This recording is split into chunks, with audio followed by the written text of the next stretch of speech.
Heavy metal rock. Global mind.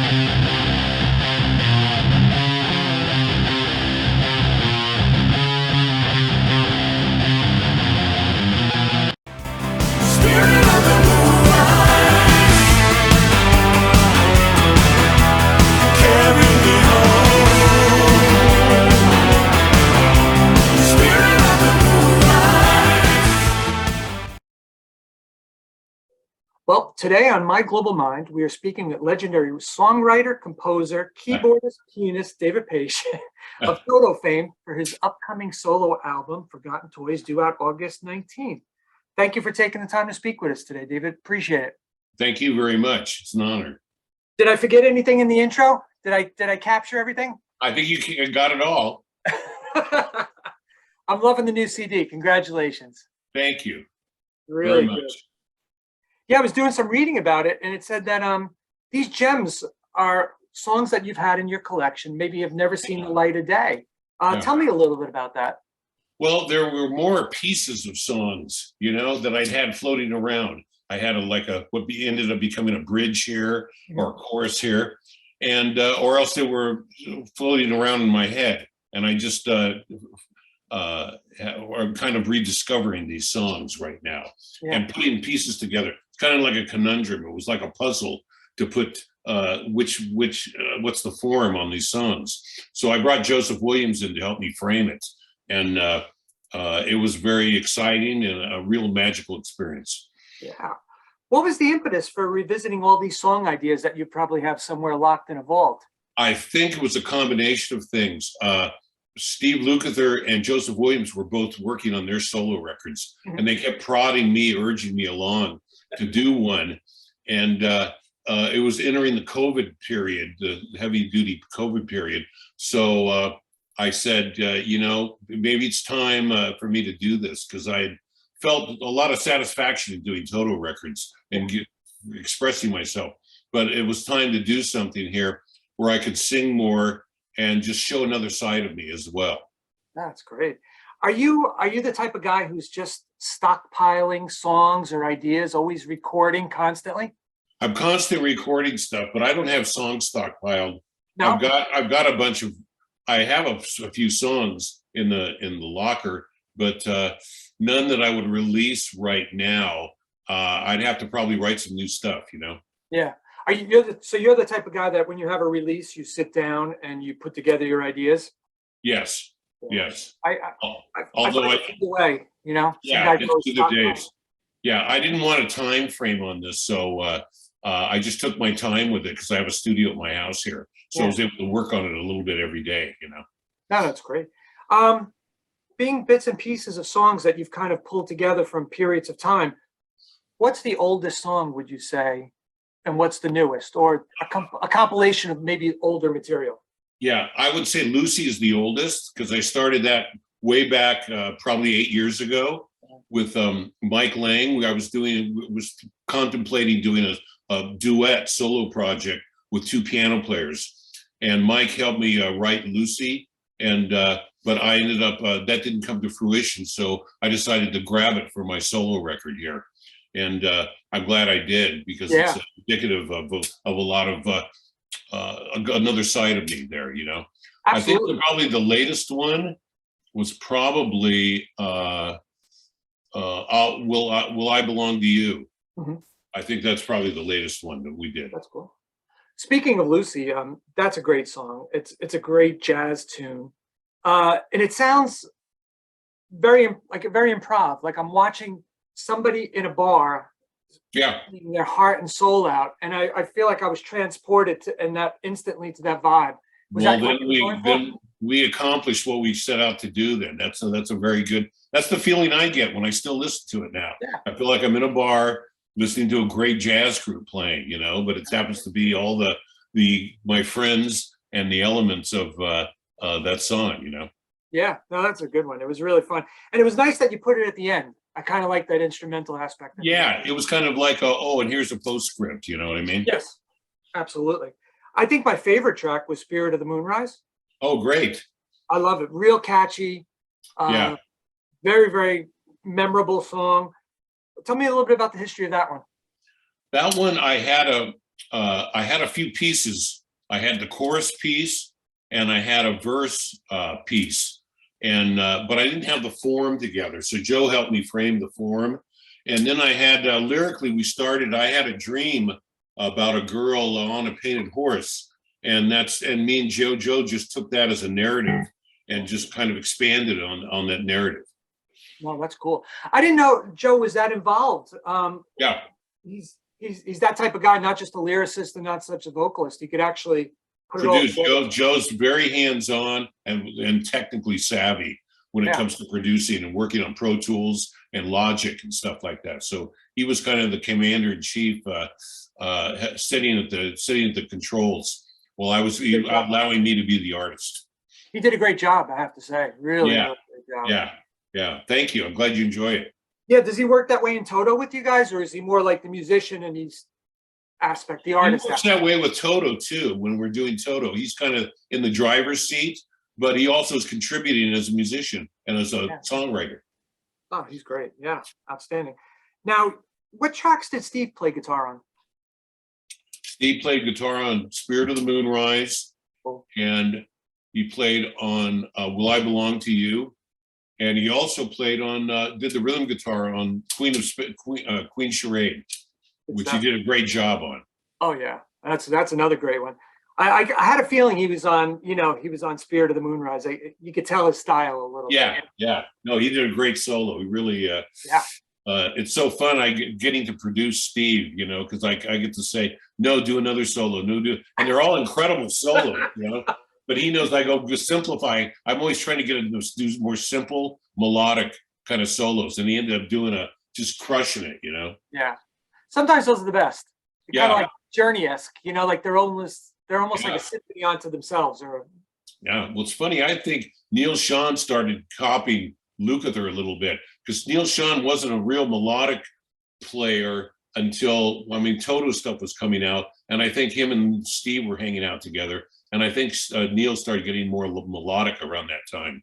That's so awesome. It's a great observation that you made. Yeah, it rubbed off. Did you ever just bust Steve's chops and just like, do it again? It's not that good. Oh, absolutely.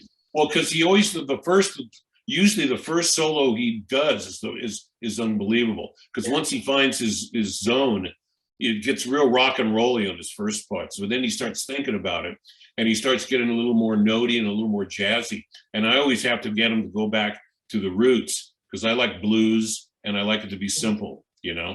So this was a chance for me. That happens in Toto a lot too, but I get to pick the solos on this one. I have to wonder, it was only 7 songs. And there was one intro. So why so short? Just getting into it. I didn't want to, I have trouble listening to full albums with any artist right now. I don't care who they are.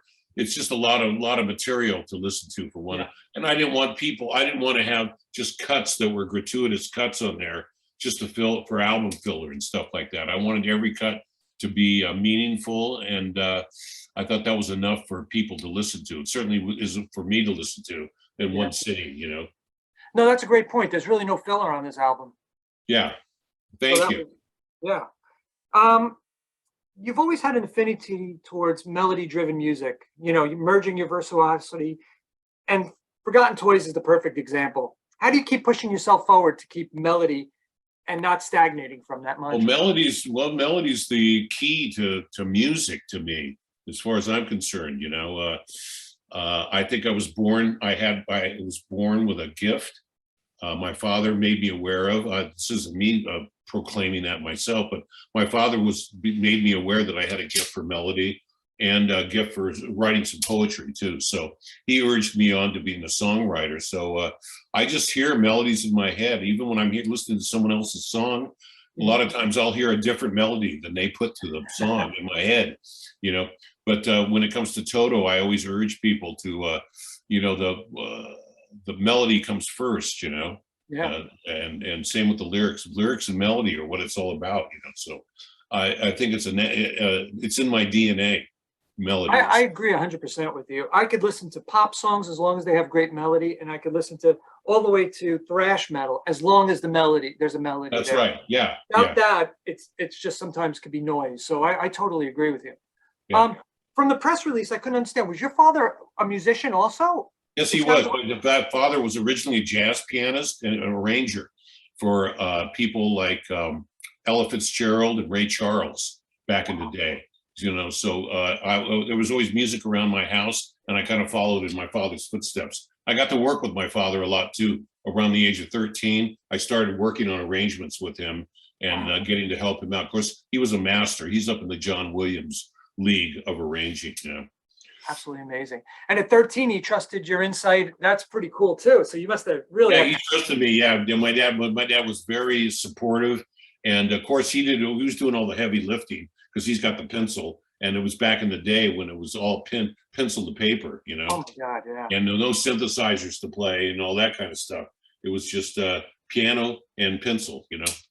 What a great mentor. I mean, everything had to rub off on you, plus what's in your DNA, you know? Absolutely, absolutely. I got to see some amazing sessions.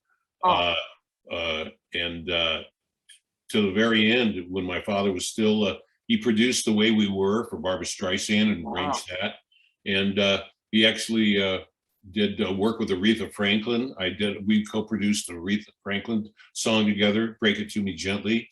And it was just, I can go down the line, you know, there's just a list of great performances. And that's what was great about those days, is there was a lot of live performance in the studio with a singer and an orchestra playing live. And so it wouldn't take very long to get a take on the stuff, you know? Yeah, I always like that aspect of when somebody's playing live, the band is all in the studio.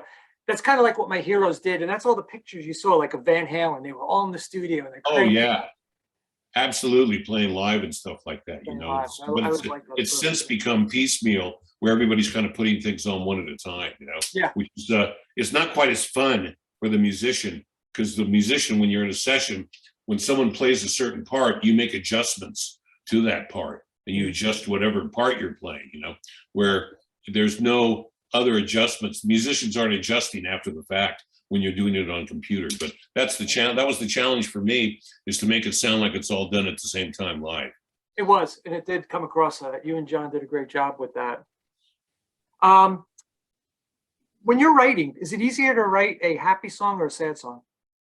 It's easier to write a sad song for me. Yeah. I like minor keys, and I like sad songs, kind of semi-sad songs, you know. I just like them to be interesting songs, you know. I think I got into writing about assuming role playing way before there was role playing out there, back in the early days of my first album here. I was just trying to write interesting poetic lyrics and stuff like that. So but my stuff, I would say I tend toward the sad song as opposed to the happy song. Got it. Would you consider Africa a sad song in certain respects? Hold the Line is definitely a rocker. Yes, I think Africa is a conflicted song about a guy who can't figure out whether he wants to stay on his journey, on his vocation, or to getting in a relationship with someone. And I think this guy is torn and trying to discover himself and self-realization about who he's trying to find himself, you know? Yeah, there's a lot of longingness in that song too, you know? There's a sense of loneliness too, you know? Yes, yeah, isolation, you know? Isolation, right, that's a good word too, yeah. How about this one? What's the most challenging part of a song to write? Is it the intro? Is it the bridge, the verse, the chorus? What's your thoughts? It's usually the second verse. Yeah, it's hard. I usually can come up with a verse and a chorus, and then I'm like, I've already made the record in my head, and I'm already gone on to a new record, you know. Yeah. I'm trying to finish it and come up with a good bridge if it needs a bridge, and come up with verse lyrics are always the challenge for me, you know. Yeah. You're one of those guys that has the whole song figured out in his head before he records it?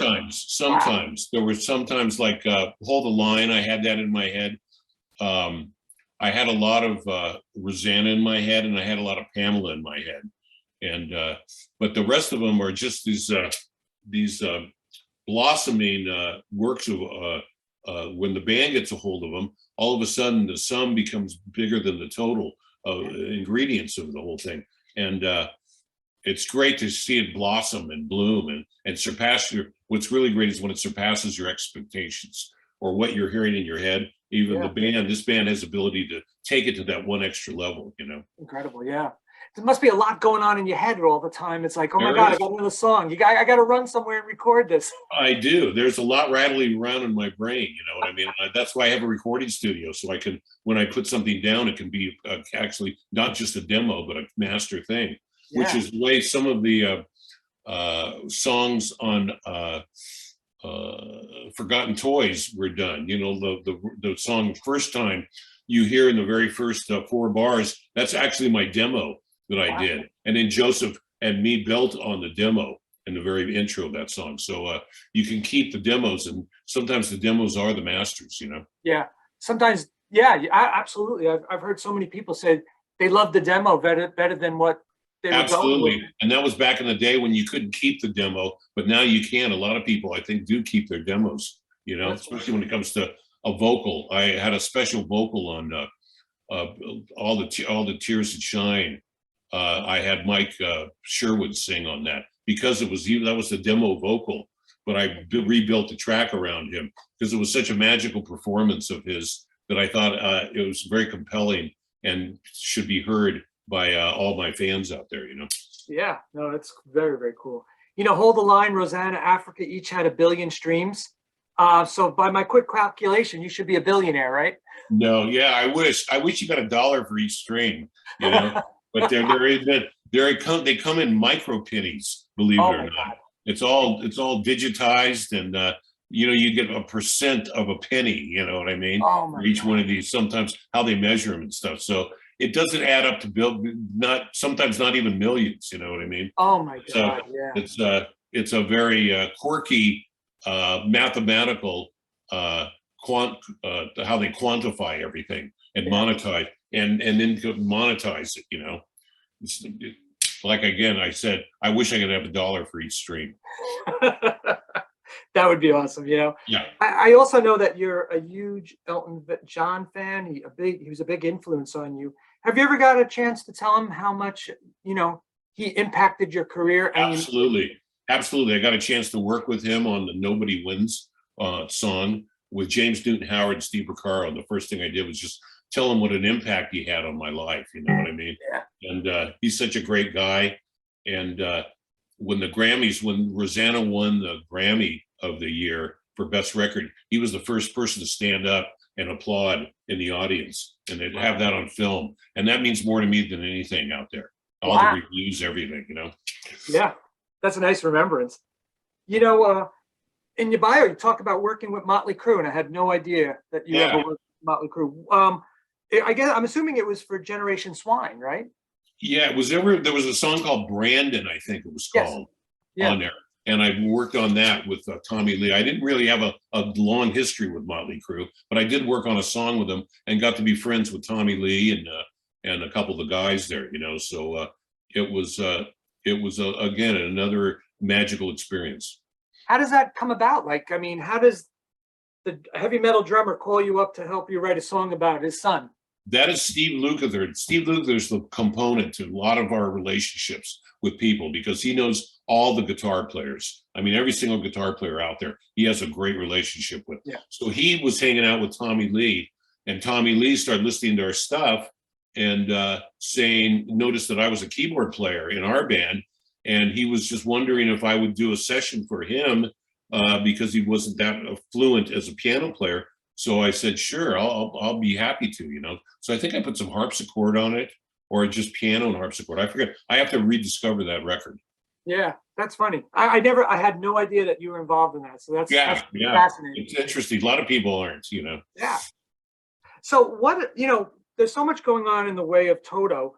I know Steve went on the record, said you weren't feeling good. How are you feeling? Are you able to travel? Are you going to join them? I'm able to travel. I just came back from Amsterdam, where I played one gig with them at the Sigadome, which was sold out, 17,500 people. Amazing. It was a great crowd. And so I've been doing select gigs. My health's much better now. I'm not really bus worthy. I'm too old to be doing the bus thing right now because I'm in my late 60s. But I do. And when a chance, I flew to Nashville, I flew to New Orleans, and I drove down to San Diego to play. So just a few selected gigs here and there, while the band gets out there and hits the road on the bus. That's awesome. Are you still involved in potential upcoming releases and working with the band? Oh yeah, sure. Me and Steve Lukather and myself and Joseph Williams are kind of the heads of the band, and Right. I'm the MD, the musical director for Toto when it comes to rehearsing, helping rehearse the band when we have new songs to bring in, or when there's the decisions to be made from management side, because Okay. Steve is co-managing the band with Steve Karras. So I'm involved in all those affairs. Yeah, no, that's great to hear because you're such a vital part to that band. It would be like a shame to like not have you involved in it. No, I got to keep my foot in it. Excellent, excellent. Well, listen, I want to thank you so much for your time. It was an honor to speak to such a legendary person. Oh, thank you so much. It was a great interview. Thank you very much. And I just wanted, the last thing I want to say is thank you to all of our fans out there that have been, and friends and family that have all been so supportive and have really made us what we are today. We would be nothing without our fans. So that's thank so you nice. to all the fans out there. That's nice. And I wish you the best with the CD. I think it's outstanding. You did a tremendous job. Thank you. I hope you really liked it, I really do. I really do. Oh, good. I'm glad. Have a great day, and I'll talk to you too. All right, have a great one. Bye-bye. I'll talk to you. Bye. Heavy metal rock. Global mind.